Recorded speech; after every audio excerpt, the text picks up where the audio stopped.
सबसे पहला रीजन तो मैं ये पूछना चाहता हूं, जब भी हम किसी एग्जाम की तैयारी करते हैं या कुछ भी करते हैं, जब भी हम अपने अंदर कोई आदत डेवलप करते हैं, तो मैं सबसे पहली बात पूछना चाहता हूं कि व्हाई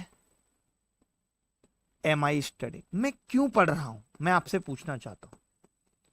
बहुत सारे अलग अलग जवाब होंगे। जब तक आपको इस बात का जवाब नहीं है कि मैं तैयारी क्यों कर रहा हूं, मैं बताता हूं क्यों। क्योंकि आपके पास इतने पैसे नहीं है कि आप एक जनरल स्टोर खोल सकें या गुप्ता मेडिकल स्टोर खोल सकें। आपके पास पैसे नहीं है, आपके पिताजी के पास इतनी जायदाद नहीं है कि आप बैठे हुए जीवन में सब कुछ कर सकें। अगर आप पढ़ाई कर रहे हैं, इसका सीधा सीधा मतलब है कि आपके पास कोई ऑप्शन ही नहीं है। आपको भाई, ये आप आवाज तेज यहीं चलाओगे, बाहर बैठ के नहीं चला सकते हो, गांठें तोड़ दूंगा सत्तू। तुम सोच रहे हो कि मैंने सत्तू के नाम से लोगों को डरा दिया तो तुम बहुत बड़े हीरो हो। कान से खून बहने लगेंगे। और जगह से बता नहीं रहा हूं, इतनी देर से देख रहा हूं मोबाइल चलाए जा रहे हैं, मोबाइल चलाए जा रहे हैं, रील शॉर्ट्स खत्म ही नहीं हो रही इनकी। मलाइका देखेंगे ऐसे ऐसे चलती हैं, भाभी लगती है तुम्हारी और अरबाज खान दोनों की। मैंने कहा कि हम पढ़ाई क्यों कर रहे हैं, क्योंकि हमारे पास कोई और ऑप्शन नहीं है अपने परिवार का स्टेटस बदलने का। माँ बाप जिस तरीके से बूढ़े हो रहे हैं, उनके आगे आने वाले फ्यूचर का इंतजाम करने का हमारे पास ऑप्शन नहीं है। हमें सिर्फ और सिर्फ पढ़ना है। और एक बड़ा सा बोर्ड जैसे मैंने अपने रूम में लगाया हुआ, आप भी लगा लो कि बेटा पढ़ ले, नहीं तो तेरा क्या होगा। देखिए, जिन बच्चों का प्री अच्छा हो गया, मैं देख रहा हूं कि मेंस के लिए वो भी सीरियस नहीं है। और सीरियस नहीं रहेंगे तो ना किसी मीटअप में मुलाकात होगी, ना आपको कोई मीटअप में बुलाएगा, ना आपको कोई अच्छी नजरों से देखेगा। ये समाज, ये संसार उसी को पूछता है जो जीवन में कुछ अच्छा करता है। तो पहली चीज तो ये क्लियर होनी चाहिए कि मैं क्यों पढ़ रहा हूं, क्योंकि मेरे पास कोई और ऑप्शन है ही नहीं। ये मेरे लिए सब कुछ है, इसी से मेरी जिंदगी आगे चलने वाली है। अगला पॉइंट आता है कि कंफर्टिंग लाइज, यानी कि जो कंफर्टेबल झूठ है, जो हम आसानी से अपने मन को समझा लेते हैं। मैं देखता हूं कि कई बच्चे सिर्फ यही सोच के अपने आप को समझा लेते हैं, अरे यार हम तो गांव से, हमारी इंग्लिश वीक है। ये सब वो झूठ हैं जो आपको कंफर्ट प्रोवाइड करते हैं। बहुत से बच्चे, अरे यार मैं बीमार रहता हूं इसलिए अच्छे से पढ़ नहीं पाता, यार मेरे घर की फाइनेंशियल कंडीशन सही नहीं है। जो झूठ हमें कंफर्ट जोन में लेके जाते हैं या कंफर्टेबल कर देते हैं माइंड को, उन झूठों से हम अपने दिमाग को भरते रहते हैं। अच्छा, इस बार तो इसलिए सिलेक्शन नहीं हुआ क्योंकि पैटर्न बदल गया था। अरे तुम्हारा नहीं हुआ, और लोगों का तो हुआ था। और कुछ होते हैं अनप्लीजेंट ट्रुथ, यानी कड़वे सत्य, जो कि अगर हम सोच लें कि भाई मेरे मॉक में अच्छे नंबर नहीं आ रहे तो मेरा सिलेक्शन कैसे होगा। मैं देखता हूं ऐसे बच्चों को जिनके 90 नंबर आ रहे हैं, मॉक में 90 नंबर आ रहे हैं, और वो भी किस दुनिया में कि उनका सिलेक्शन होगा। वो कहते हैं ना, कुछ लोगों को मैं देखता हूं स्टॉक मार्केट में कि वो 30,000 लगाएंगे 1 लाख हो जाएगा, 1 लाख लगाएंगे फिर 10 लाख हो जाएगा, 10 से 10 करोड़ हो जाएगा। इसे ही कहते हैं मुंगेरी लाल के हसीन सपने। False expectation from your self, false expectation from your life. जिंदगी से, चाहे वो आपकी हो चाहे आपकी गर्लफ्रेंड की, गलत उम्मीदें पालना हमेशा दुख देगा। आप जीवन में कभी आगे नहीं बढ़ पाएंगे। दुनिया को आपके बारे में कुछ भी पता हो, लेकिन आपको अपना सत्य अगर नहीं पता है तो आप जीवन में कुछ भी हासिल नहीं कर सकते। आप कितने पानी में हैं ये किसी और को पता चले ना चले, आपको पता होना चाहिए। आप कितने दुख में हैं, क्यों है, आपको पता होना चाहिए। क्योंकि अगर आप ये सच दुनिया को बता देंगे तो दुनिया तो मजाक बनाने के लिए बैठी है, आपको और कमजोर बना देगी। अगर आपके मॉक में कम नंबर भी आ रहे हैं तो मैं कहूंगा किसी को बताओ मत, बस ये देखो कि कैसे कम आ रहे हैं, इसको कैसे ठीक करना है। और इसके लिए जो आज सबसे बड़ी बाधा बन रहा है वो है सोशल मीडिया, आपका मोबाइल फोन आपकी जिंदगी को झंड करे हुए। हम आज से सोचिए 5 साल पहले इतने बिजी और एंगेज नहीं रहते थे। आज मैं अपने घर में देखता हूं, आसपास देखता हूं, हालात ये है कि बंदा अगर मोबाइल पे बैठा है, आप उसको 3 या 4 बार बात बोलो तब उस तक पहुंचती है। सोचिए आज हमारे कान और आंखें इतनी एंगेज हो जा रही हैं कि आसपास अगर कोई हमसे कुछ कह रहा है तो हमें पता नहीं चल रहा। अब इतना अगर आप सोशल मीडिया में डूब जाएंगे तो सिलेक्शन तो छोड़ दीजिए, आप जी नहीं पाएंगे कुछ सालों में। अगर आप चाहते हैं तो मोबाइल से दूरी बनानी पड़ेगी, मोबाइल डेटा ऑफ रखना पड़ेगा। सोशल मीडिया आपकी प्रोडक्टिविटी को बूस्ट करे, ना कि आपके दिमाग को धीरे धीरे खाली कर रही है।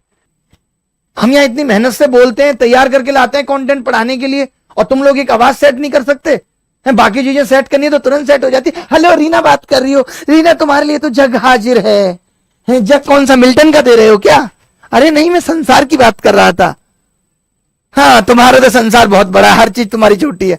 देखो, तो मैं एक ही चीज कह रहा था कि आपको प्रोडक्टिविटी बूस्ट करनी है तो अच्छी चीजें देखनी पड़ेंगी। सोशल मीडिया पे 90% 99% चीजें बिना काम किए, अगर आप बिना काम की चीजें देख करके लोगों की जिंदगी बना रहे हैं, आप लोगों के सपने पूरे कर रहे हैं, उनके व्यूज और सब्सक्राइब बढ़ा के आप उनके सपने पूरे कर रहे हैं, तो आज ही सारे चैनल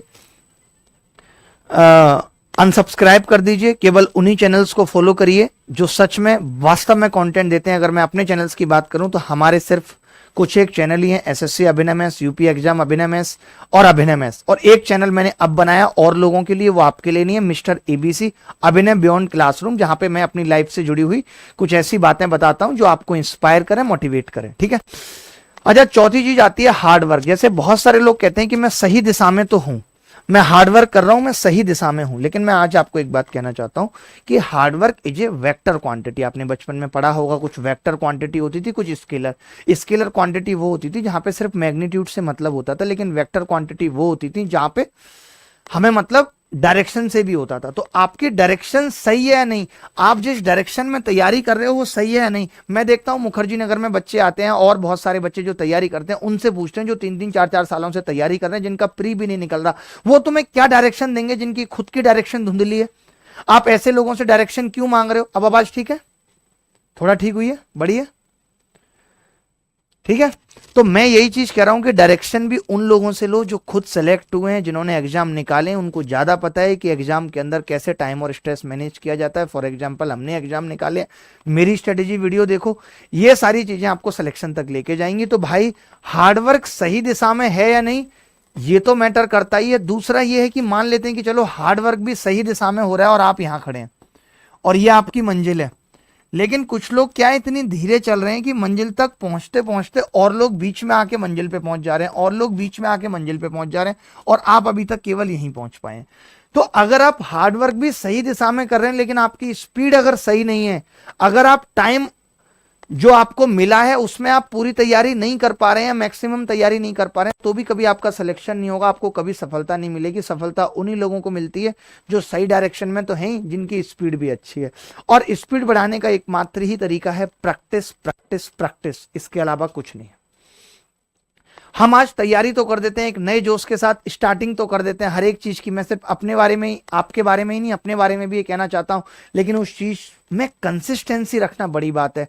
और कंसिस्टेंसी तभी रह सकती है जब हम हर दिन कुछ ना कुछ काम करें, कोई ब्रेक ना लें। अगर आप चाहते हैं अपनी लाइफ में, आपने जिम ज्वाइन किया है या कुछ भी किया है और आप कंसिस्टेंट रहना चाहते हैं, तो इसका एक ही सॉल्यूशन है कि नो ब्रेक। मुझे ब्रेक नहीं लेना, मुझे किसी की शादी में नहीं जाना, मुझे किसी की बर्थडे पार्टी में नहीं जाना। मैं 1 साल, मेरे एग्जाम को है, 1 साल में मन लगा के पढ़ूंगा, कोई ब्रेक नहीं करूंगा। जिस दिन बीमार भी हो जाऊंगा उस दिन लेट के वो क्या याद करूंगा, लेकिन पढ़ूंगा हर दिन। जो इस तरीके की सोच रखेगा उसकी कंसिस्टेंसी अपने आप बनती चली जाएगी। जिस दिन हम 7-8 घंटे पढ़ते हैं, हमें अपने आप बहुत अच्छा लगता है, हमें कॉन्फिडेंस आता है। मैं भी जिस दिन 4-5 घंटे काम करता हूं, अभी आपको यूट्यूब पे पढ़ा के जाऊंगा, मुझे भी बहुत अच्छा लगेगा। जब हम काम करते हैं कॉन्फिडेंस तब आता है, खुशी तब मिलती है। अगर आप हर दिन 2 दिन 4 दिन इधर उधर जाके टाइम पास करके समय खराब करते रहेंगे तो आपका ना कॉन्फिडेंस बढ़ेगा, वो भी लो होता चला जाएगा, आप डिमोटिवेटेड फील करेंगे, फिर आप कहेंगे आपको एंजाइटी हो रही है, डिप्रेशन हो रहा है। कुछ नहीं, बायोलॉजिकल क्लॉक ठीक रखिए, सही समय पर सोइए, सही समय पर जगिए, ये बहुत इंपॉर्टेंट चीज थी।